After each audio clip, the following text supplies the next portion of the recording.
आवाज और wish cash studio में आप सभी का स्वागत है। मैं हूं सुमित और आप देख रहे हैं खिलाड़ी नंबर 1। भारतीय बाजारों के अंदर सेकंड डे जबकि बाइंग देखने को मिल रही है, हालांकि थोड़ा उतार चढ़ाव जरूर है। जहां पर शुरुआती तेजी, फिर ऊपरी स्तर से बिकवाली, वापस मार्केट में लोअर लेवल से पुल बैक और इसी नोट के साथ मार्केट्स तेजी के साथ कामकाज कर रहा है। लेकिन हाँ, सो फार कंफर्टेबल जोन है। 16,860 के स्तरों पर निफ्टी कामकाज करता हुआ दिखाई पड़ रहा है।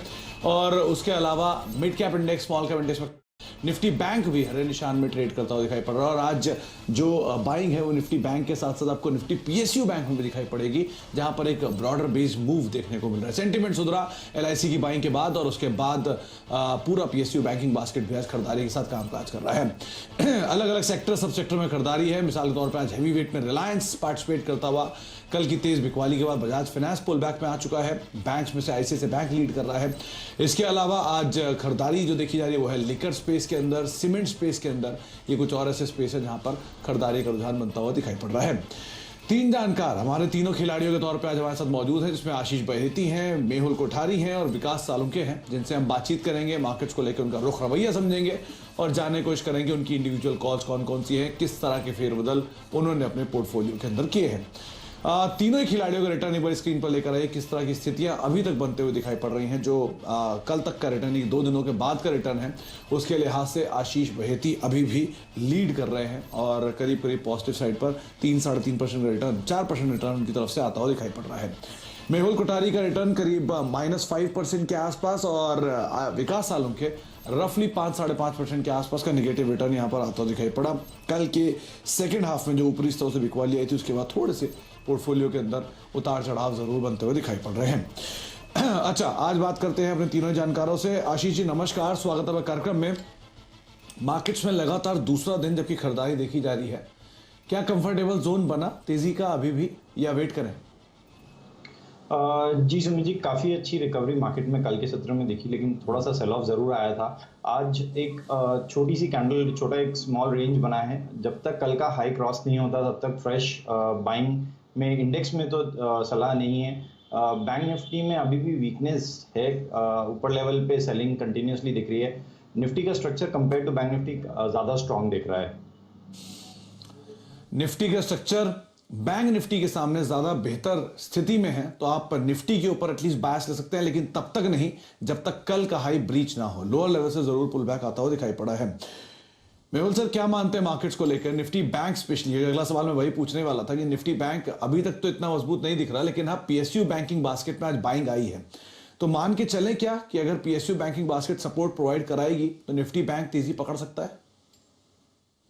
Good morning Sumit ji. देखिए, निफ्टी बैंक की बात करें तो कल शायद हमारा डिस्कशन भी हुआ था कि मार्केट पहले तो ऊपरी स्तरों पे से फिर से नीचे आएगा, नीचे से फिर से बाइंग आएगी, तो लंबा मूवमेंट कहीं पे भी नहीं दिखेगा। स्पेसिफिकली बैंक निफ्टी में बात करें तो बैंक निफ्टी ऑलरेडी 200 दिन के मूविंग एवरेज के नीचे ट्रेड कर रहा है, तो इसी के चलते ये जो प्रेशर है बैंक निफ्टी में, अंडर परफॉर्मेंस है, वो क्लियर कट दिखाई दे रहा है। तो levels, on the levels front, जब तक 35,500 के ऊपर, जो कि फिर से 200 डे मूविंग एवरेज है, उसके ऊपर जब तक सस्टेन नहीं करता बैंक निफ्टी, ये अंडर परफॉर्मेंस रहेगा। उसके बाद ही एक फिर से स्ट्रेंथ आएगी बैंक निफ्टी में, जो कि उसको आउट परफॉर्मेंस की तरफ लेके जा सकती है। बट जब तक 35,500 के नीचे है, मेरे ख्याल से ऊपर में फिर से बिकवाली आती रहेगी बैंक निफ्टी में। तो 35,500 इस जोन को आप ध्यान रखें, मेजर कॉल राइटिंग जोन 35,000 और उसके बाद 35,500 ये वो जोन है जहां पे कॉल राइटर्स एक्टिव भी हैं। नीचे 34,500 के आसपास पुट राइटिंग होते हुए दिखाई पड़ रही है। तो आप उन जोन्स पे अगर ब्रीच होता है, अनवाइंडिंग होती है थोड़ी कॉल राइटिंग में, तो शायद बाजार के अंदर तेजी पकड़ते हुए दिखाई पड़े। निफ्टी बैंक पे आप खासा नजर रखेंगे। विकास जी, क्या मान के चले मार्केट्स में, क्योंकि इंडेक्स फ्रंट पे थोड़ी बहुत रिकवरी जरूर है और आज ब्रॉडर बेस्ड बाइंग भी है लगातार दूसरा दिन, जबकि mid cap small cap participate करते हुए दिख रहे हैं, क्या किया जाए? Good morning Sumit ji. देखो, लास्ट ट्रेड में हमने नोटिस किया कि मार्केट देखो एक फॉल होने के बाद एक सेटल होते हुए देखने मिल रहा है, बट उसमें दोनों साइड के ट्रेड यहाँ पे देखने मिल रहे हैं मार्केट में। कल भी हमने फर्स्ट हाफ में जिस हिसाब से मोमेंटम देखा था, उसके बाद सेकंड हाफ में थोड़ा बहुत बैंकिंग में प्रेशर आया था। मैंने कल भी मेंशन किया था कि बैंक निफ्टी में ऊपर में 35,000 या 35,300 ये एक मेजर सपोर्ट रेजिस्टेंस जोन देखने मिल सकता है। वहां से वापस यहाँ पे प्रॉफिट बुकिंग देखने मिली कल के दिन में। बट मुझे लगता है ओवरऑल यहाँ पे मार्केट आज के दिन जिस हिसाब से क्लोजिंग अगर मेंटेन करता है वापस 16,700 और 800 के ऊपर के रेंज में, तो मुझे लगता है मार्केट एक पॉजिटिव टेरिटरी में जाने के लिए रेडी है। सिर्फ बैंक निफ्टी यहाँ पे थोड़ा सा वीकनेस है, लेकिन अगर जैसे बैंक निफ्टी 35,300 के ऊपर अगर क्लोज होता है आज के ट्रेडिंग सेशन में, तो मुझे लगता है वापस वहां से 35,700 के आसपास के रेंज में आ सकता है। नीचे में 34,600 के आसपास एक सपोर्ट जोन बना चुका है। तो ओवरऑल मार्केट में अभी एक सपोर्ट तो देखने मिल रहा है, बट ऊपर की जो रेंज है वो ओपन नहीं हो रही। इसलिए मैंने जो भी कॉल मंडे को भी रिकमेंड की थी वो अभी भी कैरी फॉरवर्ड रखा है मैंने, क्योंकि मुझे लगता है यहाँ से एक अच्छा खासा मोमेंटम देखने मिल सकता है। मेटल मुझे अच्छा लग रहा है, मुझे लगता है मेटल में एक पॉजिटिव रुझान देखने मिल सकता है आज के पूरे दिन में। तो आज जो भी मैं कॉल ऐड करूंगा उसमें मेटल रहेगा। हालांकि पावर ग्रिड में डिविडेंड आया तो उसके एडजस्टमेंट मैंने बोला हुआ है, तो उसमें एडजस्टमेंट करके उसके टारगेट और स्टॉप लॉस मैंने रिवाइज करने बोला है, तो वो भी यहाँ पे देखने मिल सकता है। तो मेरा आज के लिए तो मुझे लगता है मेटल में एक अच्छा खासा मोमेंटम देखने मिल सकता है। तो मेटल में अच्छी शॉर्ट कवरिंग वैसे भी दिख रही है, वो शायद कैरी फॉरवर्ड होते हुए दिखाई पड़े। और ये बात सही कही विकास जी ने कि पावर ग्रिड जो उनकी इंडिविजुअल कॉल्स थी उसमें 7 रुपए, 4 रुपए का नॉर्मल और 3 रुपए का स्पेशल ये डिविडेंड आया हुआ है, और उस डिविडेंड की वजह से आज आपको ये एडजस्टमेंट दिख रहा है। एक्चुअल में ये एडजस्टमेंट ही है, आपके पास पोर्टफोलियो में उसके शेयर, उसके जो 7 रुपए का अंतर है वो आपको डीमैट के डिविडेंड के तौर पे मिलता हुआ दिखाई पड़ेगा। तो आप उस लिहाज से इसको ध्यान देख सकते हैं। अच्छा, अब आपके सामने रिटर्न एक बार फिर से 5-5.5% का नेगेटिव रिटर्न विकास जी का, करीब 4-4.5% रिटर्न मेहुल जी का, और आशीष बहेती सो फार लीड कर रहे हैं 4% की तेजी के साथ। जो टॉप कॉल्स हैं उसमें रेडिंगटन 0.5%, विकास सालुंकी की टॉप कॉल में, मेहुल कोठारी की जी एंटरटेनमेंट इवेंट बेस्ड कॉल थी और थोड़ा बहुत इंपैक्ट इस आधार पर यहां पर आता हुआ दिखाई पड़ रहा है। और तीसरी कॉल जो थी वो आशीष जी की इंडस टावर, जहां पर 265 रुपए के टारगेट्स के उन्होंने खरीदारी के चलने की राय दी थी, 1-1.5% की तेजी देखी गई है। अच्छा, अब पोर्टफोलियो में फेरबदल में दो कैंडिडेट्स या दो फेरबदल जो है वो विकास जी और साथ साथ मेहुल जी कर सकते हैं। विकास की तरफ से एक पोर्टफोलियो में बदलाव हो सकता है। तो आशीष जी, पहली कॉल आपकी तरफ से कौन सी होगी, और बाय साइड पे या सेल साइड पे? सुमित जी, बाय साइड पे कॉल रहेगी वो है अडानी इंटरप्राइजेस की। स्ट्रक्चर काफी अच्छा लग रहा है अडानी इंटरप्राइजेस का, नीचे लेवल से अच्छी रिकवरी दी है, और हमें लगता है कि 20 डेमा के ऊपर एक ब्रेकआउट आते ही स्टॉक में और एक थ्रस्ट और मोमेंटम जनरेट हो जाएगा। तो 1700 के टारगेट के लिए इसमें बाइंग की सलाह है, के लिए ऐड कर रहा हूं मैं इसको, और 1615 का स्टॉप लॉस मेंटेन करना है। 1615 का एक स्टॉप लॉस और 1700 रुपए के टारगेट्स के लिए आप अदानी इंटरप्राइज को देख सकते हैं। एक फंडामेंटल ट्रिगर भी है, कल कंपनी ने ये डिस्क्लोज किया था कि उनके पास अब तक का सबसे बड़ा इंफ्रास्ट्रक्चर का ऑर्डर 17,000 करोड़ का गंगा एक्सप्रेसवे का उन्हें मिला था। कल भी रिएक्शन था स्टॉक में और आज भी 1.5% ऊपर कामकाज कर रहा है। ये तेजी शायद जारी रह सकती है। पहली कॉल जो आपको बताई जा रही है वो है अदानी इंटरप्राइजेस, 1700 रुपए के टारगेट्स के लिए खरीदारी करें, 1615 का एक स्टॉप लॉस यहां पर मेंटेन कर सकते हैं। आशीष जी कॉल है दिन के ऊपरी स्तरों पर कामकाज करते हुए। मेहुल जी, आपकी तरफ से पहली कॉल। जी सुमित जी, मेरी तरफ से आज की दोनों कॉल्स भी बाय की रहेगी। देखिए, कल तक हमारी स्ट्रेटेजी ये थी जिसमें रिस्क रिवॉर्ड ज्यादा कम हो, उसमें हम जा रहे थे, लेकिन प्रॉब्लम ये हो रही थी कि बुकिंग करने नहीं मिल रहा था। अच्छे गेन्स थे कल मार्केट में, फर्स्ट हाफ में ऑलमोस्ट नील पोजीशन 0% रिटर्न्स पे आ गए थे, लेकिन फिर से सेकंड हाफ में जो सेलिंग आई उसमें काफी ज्यादा प्रेशर देखने मिला।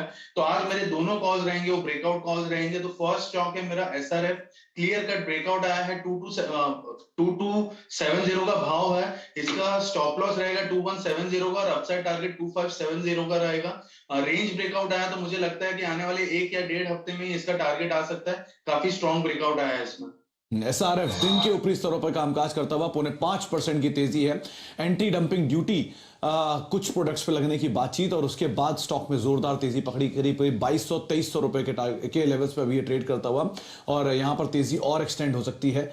और इसी लिहाज से यहाँ पे मेहुल जी की तरफ से बाय साइड की रिकमेंडेशन है। आप तेजी देख सकते हैं एसआरएफ में, करीब 0.5% ऊपर ये कामकाज करता हुआ दिखाई पड़ रहा है। विकास, आपकी तरफ से पहली कॉल कौन सी रहेगी? देखो, मेरे में मुझे लगता है कि नेशनल एल्यूमिनियम यहाँ पे एक स्ट्रॉन्ग कैंडिडेट लग रहा है। उसमें 60 मिनट में एक invert head and shoulder breakout आज देखने मिला है। हालांकि कल भी हमने उसमें एक मोमेंटम देखा था, बट जाते जाते थोड़ा सा रिट्रेस हुआ था। उसके बाद जो उसमें आज मॉर्निंग में जैसे ओपन हुआ था उसने जो ब्रेकआउट दिया हुआ है उसके ऊपर ही ट्रेड कर रहा है। मुझे लगता है 100 के ऊपर में यहाँ से 112 के आसपास के टारगेट यहाँ पे बन सकते हैं इस काउंटर में। और मुझे लगता है 1 से 2 दिन के पॉइंट ऑफ व्यू में मुझे लगता है 10 से 12 रुपए का एक बड़ा मोमेंटम इस काउंटर में आते हुए देखने मिल सकता है। नीचे में 96 के आसपास स्टॉप लॉस रिकमेंड करूंगा, और ये कॉल 1 से 2 दिन के लिए कैरी कीजिए। इंट्राडे में हमने नोटिस किया है कि आज इसमें एक इनवर्ट हेड एंड शोल्डर का ब्रेकआउट देखने मिल रहा है, तो एक अच्छा कैंडिडेट होगा आज के दिन के लिए। यहाँ पे एक पॉजिटिव मोमेंटम देखने मिल सकता है। नाल्को कल करीब करीब मेटल साइड से टॉप गेनर्स में शुमार था और आज भी यहां पर 100 रुपए के मौजूदा स्तर देखने को मिल रहा है। एक स्ट्रॉन्ग शॉर्ट कवरिंग का कैंडिडेट, करीब 112 रुपए के टारगेट्स के लिए आप खरीदारी कर सकते हैं। 96 रुपए का स्टॉप लॉस मेंटेन करें।